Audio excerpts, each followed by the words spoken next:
Et salut à tous les nomades, très heureux de vous retrouver pour cette nouvelle vidéo avec nous. Aujourd'hui, nous avons décidé de vous faire une vidéo pour vous aider à préparer votre futur voyage ici au Costa Rica. Donc nous allons vous parler des activités qu'il y a à faire ici, du pays plus globalement, des habitants et bien sûr du prix, combien ça coûte de voyager au Costa Rica. Parlons peu mais parlons bien, il faut savoir que le Costa Rica est un pays cher, on va pas se mentir. C'est l'un d'ailleurs des pays les plus chers d'Amérique latine.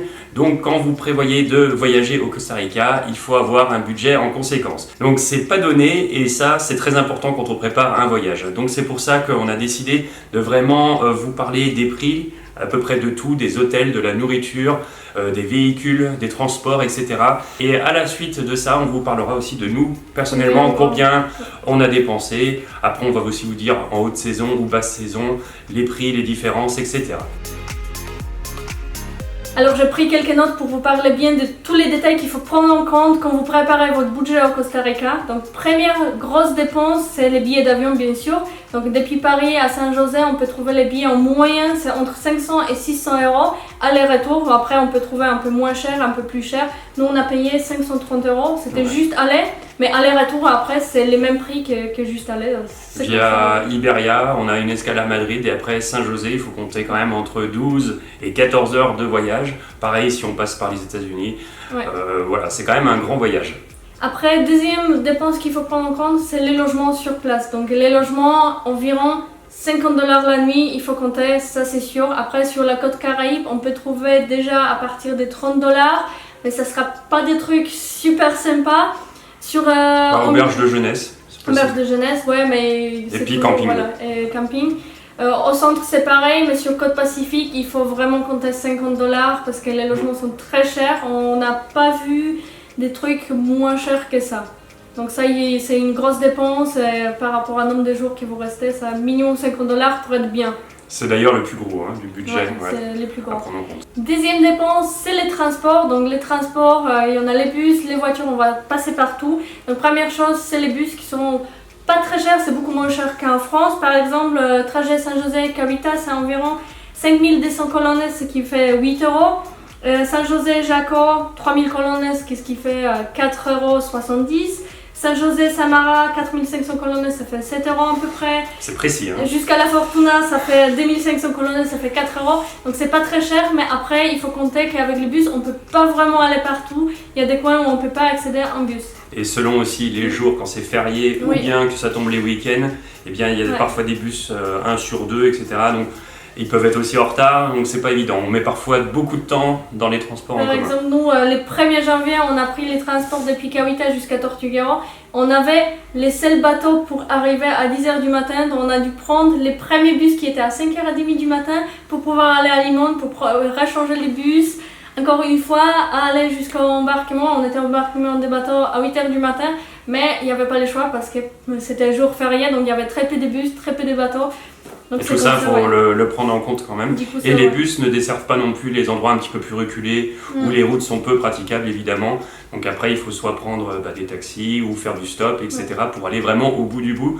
Donc les transports en commun, c'est bien pour voyager pas cher, mais voilà, il faut prendre tout ça en compte. Et quand on voyage sur du court terme, par exemple 1 ou 2 semaines dans le pays, voilà, c'est du temps dans les transports.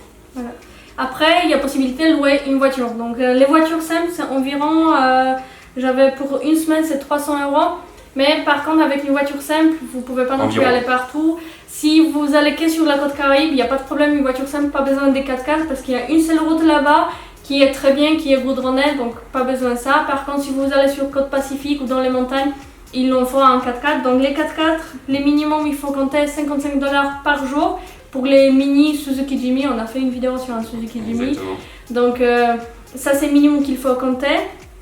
Après aussi il y a possibilité de faire comme nous on avait la voiture des Nomades Maracas, c'est-à-dire louer un 4x4 avec une tente de toit. Comme ça vous avez le logement et les transports en même temps. Donc ces voitures ça coûte entre 80 et 150 $ par jour, ça dépend de la taille des voitures. Bien sûr si plus vous êtes nombreux, plus grosse tente vous avez besoin, donc plus grosse voiture. Donc ça c'est une super idée parce que au moins... Surtout si vous êtes plusieurs, si vous voyagez entre amis ou en famille, on pense que c'est vraiment le véhicule idéal pour vraiment profiter de tout le Costa Rica. Comme ça, vous n'avez pas logement, qui est un gros budget mine de rien ici. Donc ça, c'est vraiment bien. En plus, vous avez équipement de camping pour pouvoir cuisiner vous-même, ce qu'on va parler un petit peu plus tard.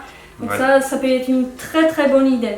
Ouais, au final, on s'y retrouve. Le véhicule est peut-être cher dès la location, mais après, au niveau des logements, des transports, voilà, c'est plutôt pas trop mal finalement. Ouais. Après, il faut bien sûr compter quand on a une voiture, l'essence, parce que l'essence, c'est environ 1 euro ici les litres. Mais bien sûr, un 4x4 utilise plus d'essence qu'une voiture normale. Donc nous, c'était environ 13 litres 100 km. Donc ça, il faut calculer. Après, pareil. Plus vous... Si on est en 4x4 ou pas, ça change. Plus vous roulez, bien sûr, plus vous dépenserez dans cette catégorie l'essence. Moins vous roulez, plus petit trajet vous faites, bien sûr, vous dépenserez moins. Donc ça dépend chacun combien il va faire, quel trajet. Si vous allez faire tous les boucles dans tout le pays, bien sûr, vous allez dépenser beaucoup plus. Il faut savoir que c'est un petit pays, mais néanmoins, il n'y a pas des grosses autoroutes tout droites qui traversent le pays. Il y a beaucoup de routes où il y a beaucoup de virages, il y a du trafic. Ça fait ça et donc du coup, pour aller d'un point à un autre, ça met souvent beaucoup de temps. Donc malgré que le pays soit petit, on passe beaucoup de temps en voiture ou dans les transports. C'est qu'on rigole souvent ici, c'est quand on demande les locaux combien de kilomètres c'est jusqu'à un endroit, ils vont pas nous répondre en kilomètres, ils vont nous répondre en combien d'heures c'est pour aller là-bas. C'est toujours comme ça, il n'y a jamais kilométrage, c'est combien d'heures aller d'un endroit à l'autre. Et prochaine grosse dépense, après c'est bien sûr pour les transports encore, c'est les parkings. Parce que les parkings ici, il y en a tous les parkings pratiquement qui sont payants, dès qu'il y en a des activités, des parcs, des cascades, etc. Il y a toujours des parkings qui coûtent environ 3 à 5 euros à chaque fois. Donc après, le temps il est illimité. Et ça, il faut aussi prendre en compte, ça dépend des activités qu'on veut faire. Après, grosse dépense qui est vraiment énorme ici, c'est les entrées des parcs nationaux. C'est là où on en vient que le pays est cher. Alors d'une part pour les logements et pour la nourriture, on y viendra après, mais aussi pour les attractions. Car il faut savoir qu'au Costa Rica, à chaque fois qu'on rentre dans un parc national, sauf exception par exemple au parc national de Cahuita où c'est une donation, le reste c'est justement entre 10 et 20, 25 $ pour la moindre excursion. Donc c'est pas donné. Et c'est pas que les parcs nationaux, parce qu'il y a aussi tous les cascades, tous les sources d'eau chaude, parce que même on voulait faire les sources d'eau chaude qui étaient gratuites.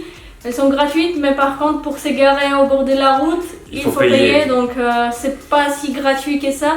Et c'est tout. Là, on a alors il faut se garer très très loin, vraiment dans un coin reculé, mais c'est risques et périls de laisser la voiture et de marcher longtemps pour arriver, etc. Donc... Aussi, Toutes les cascades aussi, on a fait Rio Celeste, c'était 12 $. Chaque volcan, par exemple, Volcan Poas, c'est 15 $. Sachant que vous n'êtes pas sûr que le météo il sera parfait pour pouvoir voir. Juste pour un point de vue en plus en général. Donc c'est tout vraiment moindre truc moindre nature, il faut toujours payer au moins. On a parlé beaucoup avec d'autres voyageurs qu'on a rencontrés à travers le pays et c'est vrai que c'est ce qui revient le plus, c'est qu'on a souvent la main à la poche pour faire la moindre activité. Mais voilà, à part ça, le pays est vraiment extraordinaire, donc c'est vraiment important. Il ne faut pas dire que c'est que cher, etc. Parce que déjà ça va pour en partie la protection de la nature, donc ça c'est une bonne chose. Et en plus de ça, les parcs sont très entretenus, c'est très joli, ça vaut vraiment le coup. Donc pour bien calculer votre budget, il faut vraiment bien choisir ses activités, bien choisir les endroits qu'on veut visiter. Parce qu'à part les parcs, il y a après activités, il y en a beaucoup ici au Costa Rica, comme sortie en mer, voir des baleines, ce qu'on a fait. Et il y en a des acrobranches, il y a des canyoning, plein de choses. Sur les routes, ils vous proposent des millions de choses à faire, d'activités. Et chaque truc, ça coûte. Et c'est dommage venir ici, ne pas faire au moins une excursion en bateau, en acrobranche, parce que c'est un truc du pays. On ne vient pas tous les jours au Costa Rica. On ne vient pas tous les jours ici et c'est chouette à faire. Donc il faut bien choisir l'endroit où on veut faire et qu'est-ce qu'on veut faire. Parce que ça, si on va commencer à faire tout, ça va nous coûter vraiment beaucoup. C'est bien quand même de préparer un petit peu en amont en France son voyage, de faire les excursions qu'on a vraiment envie de faire. Et après, si vous reste de l'argent et tout, c'est du bonus. Mais voilà, c'est très important de choisir tout ça. Donc après tout ça, il reste la nourriture, qui en dépense aussi. Et nous, vous savez qu'on aime bien la nourriture, donc on aime bien manger beaucoup, ça fait partie des choses qui coûtent un petit peu cher aussi. Alors, vous pouvez manger les moins chers, c'est les sodas. Les sodas, c'est des petits bars locaux où vous mangez les plats typiques. Pas la boisson. Pas la boisson, c'est les plats typiques que vous mangez. Donc les plats typiques ici, c'est les riz avec haricots, accompagnés d'un poulet, omelette, des œufs, une petite salade et ça coûte environ 2-3 000 colones. Ça dépend de l'endroit aussi. Sur côté Pacifique, c'est plus cher que sur la côte Caraïbe où à 1500 déjà vous pourrez trouver. Donc, on appelle casado. On appelle casado ou pinto. Et pinto voilà. Donc ça c'est les plats typiques. Après les vrais restaurants c'est entre 4 et 10 000 par personne il faut compter. Donc ça fait 5 à 15 $ par personne, par repas. Ou sinon après si vous avez justement la voiture avec l'équipement de camping, vous pouvez cuisiner vous-même. Donc cuisiner soi-même, les prix au magasin ça reste comme en France. Et oui. Les fruits, les fruits c'est acheté au bord de route parce qu'au bord de route ils ont quand même les prix très avantageux par rapport à supermarché. Tout ce qui est viande, il y a des petits bouchers, mais ça reste comme nous les poulets on en a acheté, c'était 3500 colones, ça fait 3500 colones, ça fait 5 € les kilos. C'est pratiquement pareil qu'en France. En France, ça doit être à 7 €, 8 €, ça dépend, voilà. Ouais, c'est légèrement moins, mais, mais ça c'est reste quand même cher. Le beurre est très cher ici parce que pour un petit 75 grammes, on paye 1,50 €. Ouais. Donc ça, c'est vraiment cher. Les fromages, ça reste cher. Bon, parce que tout ce qui est produit européen, voilà. tout ce qu'ils importent, ça coûte évidemment très cher, comme dans tous ces pays-là. Donc quand on veut manger à l'européenne, évidemment le budget va exploser. Après, on a plus tendance à manger local, donc effectivement le riz, les haricots, les fruits exotiques comme les bananes, les ananas, tout ça, ça reste quand même bon marché. Voilà. Et c'est très bon, donc autant en profiter. Surtout que voilà, on ne vient pas ici tous les jours, une fois encore. Et aussi, on conseille une petite chose, le ceviche, qui est très très bon. C'est du poisson cru par exemple. Ça reste pas donné non plus parce que ça quand même, c'est un plat super bon, mais il faut bien choisir l'endroit parce que les prix aussi, ça varie beaucoup et ça peut vite devenir cher un ceviche.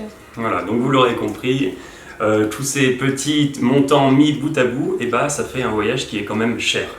Après, on va revenir sur les prix d'alcool aussi, parce que bien sûr, si on vient en vacances, on veut de temps en temps boire une bière. Bien sûr. Donc les bières au magasin, c'est en général 800 colones, ce qui veut faire 1,20 €. Dans un bar, on peut trouver à 1000 colones, donc ça fait 1,40 €, ou entre 1000 et 1500 colones, ça dépend de l'endroit, donc 1,40 € jusqu'à 2 €, 2,50 €.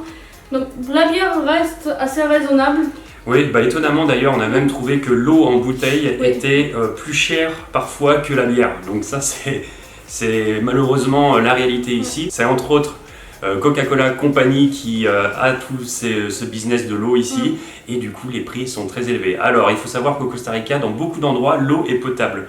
Donc on n'a pas de risque. Après, si vous avez des gourdes filtrantes et tout, c'est toujours mieux. Mais nous, on a souvent bu l'eau du robinet, on n'a jamais rien eu. Et les gens, on a discuté un petit peu ici, ils nous ont dit souvent, ils boivent l'eau qu'il n'y avait rien. Après, voilà, il peut y avoir toujours des risques. On ne va pas vous dire non plus de boire tout et n'importe quoi. Mais voilà, tout ça, bout à bout. Donc, une grande bouteille d'eau, 1,5 litres, ça coûte 1000 colones. Pour dire, donc ça fait 1,50 €. Donc ça reste très cher par rapport à la France, par rapport à l'Europe, c'est très cher pour une bouteille d'eau. Bien, à présent nous allons faire une petite trêve avec les chiffres, ça va faire du bien, on va vous parler un petit peu plus du pays. Alors une petite chose qu'on a oublié de vous dire, c'est par rapport au décalage horaire, il y a 7 heures en hiver avec la France et 8 heures durant l'été, donc c'est en moins, donc c'est-à-dire que quand il est midi ici au Costa Rica, il est 19 heures en France ou 20 heures selon la saison. Ensuite, le pays, comment nous on le trouve? Eh bien, on a été super bien accueillis par les Costaricains ou Costariciens. Vraiment, ils sont super sympas, très accueillants, très souriants. Dès qu'on leur demande le moindre chose, eh bien, ils viennent pour vous aider. On n'a eu que des bonnes expériences. Alors, peut-être que ce n'est pas le cas de tout le monde, mais pour notre part, c'est que du bonheur ici avec les locaux. Ensuite, deuxième chose, le pays. Comment est le pays? Eh bien, il est absolument magnifique, notamment pour sa nature qui est grandiose, parfois endémique au niveau des animaux et même des arbres, etc. C'est absolument sublime, on en prend plein les yeux. Il y a beaucoup de paysages où il y a de la nature à perte de vue, que ce soit le bord de mer, les montagnes, la forêt. Il y en a pour tous les goûts et c'est absolument sublime. Après aussi pour ce qui est de la météo, ici au Costa Rica, il y a énormément de microclimats. Donc par exemple sur la côte Caraïbe, il pleut assez souvent, à peu près c'est répandu sur toute l'année. Il n'y a pas là-bas saison sec et saison des pluies. C'est vraiment coup de chance si on tombe sur la pluie ou sur les soleils. Nous par exemple, normalement en octobre il devait faire moins beau. On a eu tous les mois grand soleil et en décembre que c'était déjà saison sec, on a eu pas mal de pluie mine de rien les 2 dernières semaines. Vous le savez, hein. Ouais, si là, vous le suivez, vous savez que la pluie, on a reçu. Après, dans les montagnes, il y a souvent les nuages qui restent accrochés sur toutes les montagnes et tous les volcans. Dans le centre du pays. Dans les centres, donc ça c'est difficile aussi à ne pas avoir de pluie. Côté Pacifique, c'est un peu mieux. Nous, on a eu que du beau soleil, beau temps, on a pris des coups de soleil. Et on le voit au niveau de la végétation, oui, c'est plus sec. C'est moins vert, par contre il y a moins d'arbres, etc. dans le nord-ouest du pays. Mais par contre, voilà, il y a plus de soleil. Bon, après, il peut y avoir du vent, etc. Mais les conditions paraissent plus abordables. En tout cas, pour nous, pour notre expérience que nous avons eue, on trouve que la côte pacifique a un meilleur climat. Après, il existe 2 saisons au Costa Rica. Alors, 2 saisons... En gros, on va dire qu'il y en a une, la saison sèche qui s'étend de fin décembre jusqu'à avril-mai. Et ensuite, le reste de l'année, c'est la saison des pluies. Mais la saison des pluies, comme on vient de vous le dire, ça varie. Il peut y avoir même des fois 1 semaine, 2 semaines, 3 semaines sans avoir une goutte d'eau. Et puis après, d'un coup, avoir 1 semaine de pluie ou voire 2-3 semaines. En plus, au Costa Rica, il existe des microclimats. On en a fait des frais, par exemple à Cahuita, où il pleuvait vraiment à notre bar hôtel où nous étions. Et juste à Cahuita, eh bien, ils avaient du soleil. Pour dire qu'ici, la météo, d'ailleurs, on peut avoir presque les 4 saisons dans une journée, comme on le dit souvent, c'est-à-dire on peut avoir la pluie, après le soleil, après du vent, bon, pas la neige, mais bref, vous m'avez compris, ça va très vite, le temps bouge beaucoup ici, et quand on n'est pas habitué, c'est plutôt étonnant.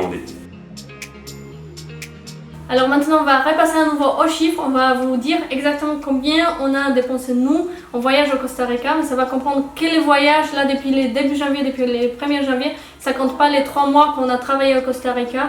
Ça, voilà, c'est séparément vraiment pour les voyages.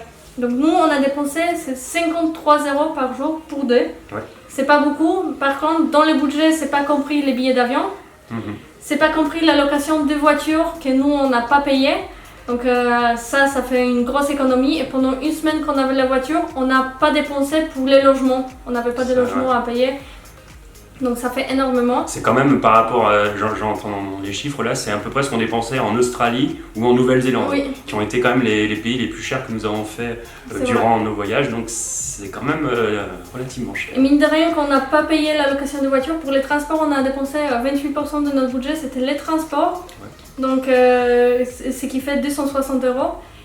Parce qu'on a pris déjà, au début, depuis Cahuita, on a pris les bus, les bateaux pour aller à Tortuguero qui étaient 35 $ par personne, donc c'est assez cher. Après, revenir à San José, là on a eu la voiture. On a pris quelques Uber aussi. Uber c'est interdit ici, mais on peut en prendre quand on est dans la région de San José. C'est toléré. C'est toléré. Et aussi l'essence, les parkings, les péages. Ça va vite ici. Après, deuxième dépense, c'est 25%, c'est les hébergements. On a payé 1 semaine à Tortuguero et ici après à San José. Donc ça, c'est les gros dépenses. Donc ça nous a coûté 222 €, 223 presque. Donc c'est énorme aussi. Finalement, parce que pendant 1 semaine, on n'a pas du tout le prix des hôtels, donc on a économisé. On n'a pas fait d'excursion, on a essayé de se limiter aussi, etc. Après, c'est les courses, donc ça fait 20% de notre budget, donc tout ce qui est la nourriture, parce qu'on aime bien manger beaucoup. On achète beaucoup de fruits, on mange beaucoup. On essaie souvent d'acheter au bord de route, ce qui est le moins cher. Mais parfois, quand on ne peut pas, on est dans des villes, on achète dans les supermarchés et ça fait beaucoup plus cher. On a découvert d'ailleurs d'excellents fruits qu'on trouve, je pense, que ici, parce que comme le guanabana, c'est des très bons fruits, un peu acidulés comme ça, excellents.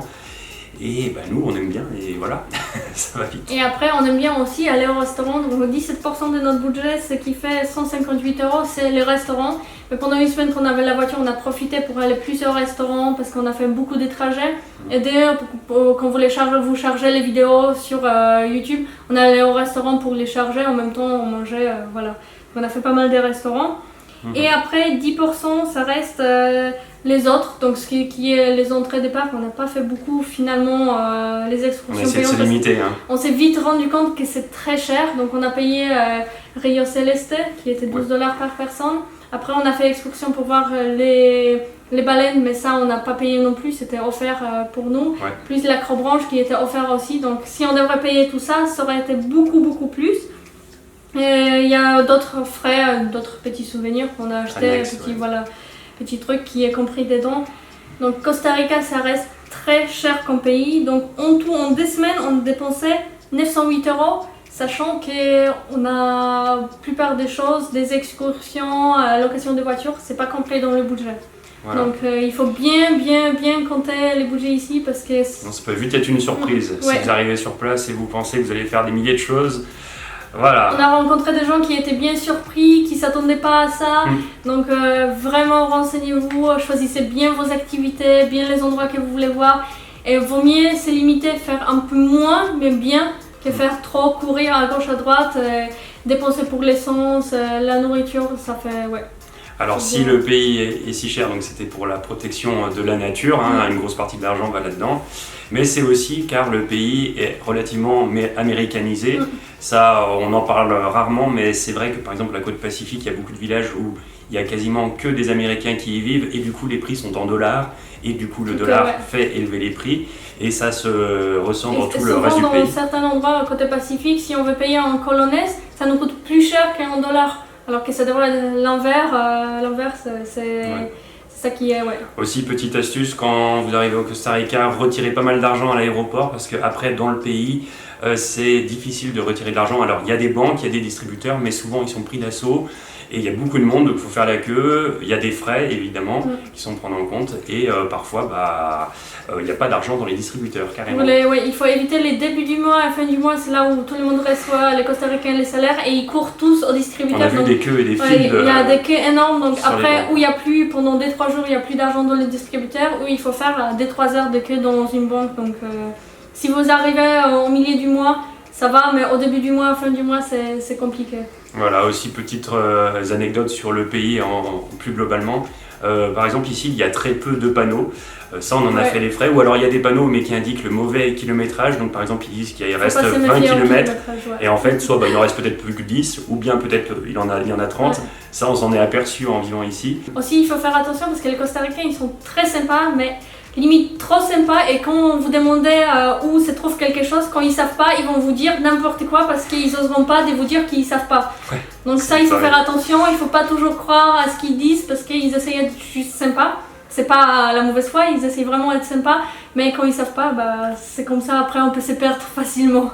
Et puis pareil, c'est ce que je voulais dire, par rapport aux routes, faites bien attention sur par exemple les maps ou les GPS où ils vous emmènent, parce que des fois ils vous disent que ça part, que c'est un chemin comme ça, sur la map c'est marqué comme un chemin normal, et puis en fait on arrive et c'est pas du tout praticable, comme vous le savez on s'est fait avoir, donc c'est pour ça qu'on préfère prévenir. Bien maintenant, nous allons faire le bilan final.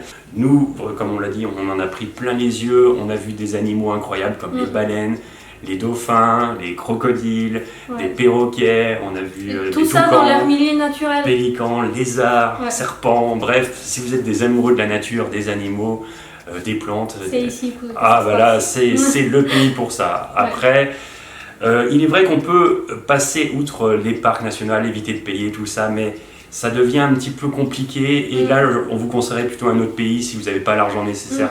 Par contre c'est vrai que le pays est absolument sublime et une fois encore on vous le recommande, vous ne serez pas déçus. D'ailleurs tous les gens qu'on a eu ici l'ont dit, ils en reviennent enchantés du pays, il y en a qui reviennent, il y en a même beaucoup qui viennent y habiter, donc c'est pas pour rien, c'est que le pays est très accueillant, très beau, il fait bon vivre, c'est la pura vida comme on dit ici.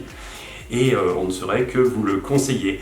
Alors n'hésitez pas d'ailleurs si vous avez d'autres questions, des sujets qu'on n'aurait pas abordés parce qu'il y a beaucoup de choses, je pense qu'on a essayé de parler de l'essentiel, n'hésitez pas à nous les mettre en commentaire. Bien sûr à aimer cette vidéo, de mettre un petit pouce bleu, à la partager, commenter, à vous abonner à la chaîne, ça nous fera très plaisir. Et puis nous on se retrouve très vite. De toute façon pour des nouvelles aventures. À très bientôt. Salut. Ciao.